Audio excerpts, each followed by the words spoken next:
This John Lothian News video is sponsored by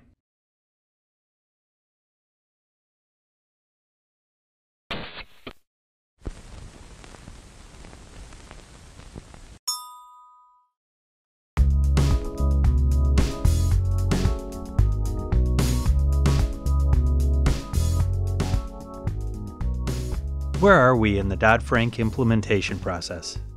If we put it in football terminology, I think we're in the red zone. I think we're getting close to, getting this over the goal line, hopefully. And so there's a few rulemakings left.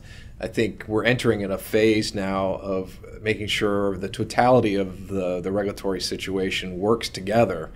We've implemented all these in different silos of the CFTC. I don't know if we've ever put everything together to see how they all work together. And I think that's where we're going to start seeing where there may be problems and issues that may require relief. My hope is and thinking would be that this would be largely done by June of this year. And then we'll be working with the Commission over the next year to make sure that the systems work together, that all the right people are talking to each other, and the goals of Dodd-Frank, which were to make sure that these products got into a cleared environment and the system was safer, is indeed working correctly. How much will Dodd-Frank rules add to the cost of doing business? It's significant. I mean, it's certainly going to add to the costs of the structure.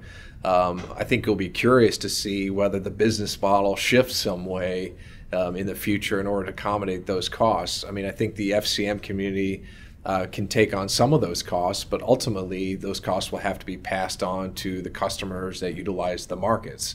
I think there was a large segment of the marketplace that got a free ride with the swap market before, where they weren't putting up margin, they weren't doing the things that normally cleared, transparent markets have to do on a daily basis. Those costs are now going to be realized in a significant sense, and those costs are going to have to be put somewhere. What are your thoughts about residual interest? FIA supports not using one customer's margin to support the deficits of another customer's margin. I think that's sort of the basic premise we all start from.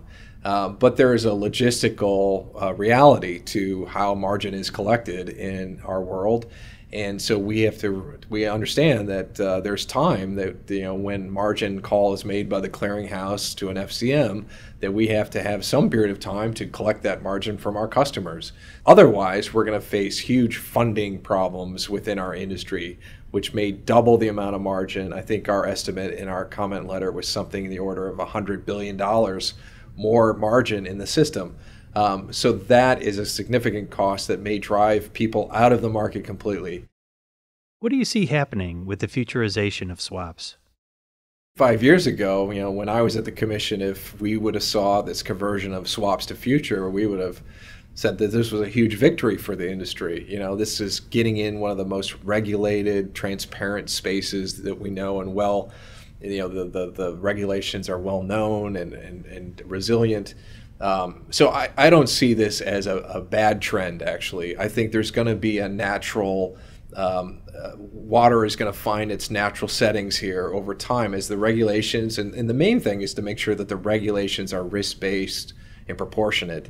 If we can make sure both on futures and swaps that the regulations match the risks of those products, then we're going to see some back and forth between products that want to either fall on one side of the line or the other. What is on the agenda for Dodd-Frank, and will they complete it by the middle of this year?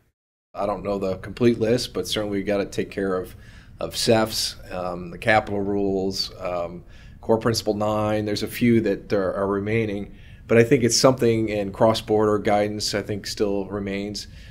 So there's a few outstanding ones. Oftentimes the ones at the end are the most difficult ones. You do low-hanging fruit first. Chairman Gensler is determined to get these done, and I take him at his word that they'll try to finish this up in the first half of this year.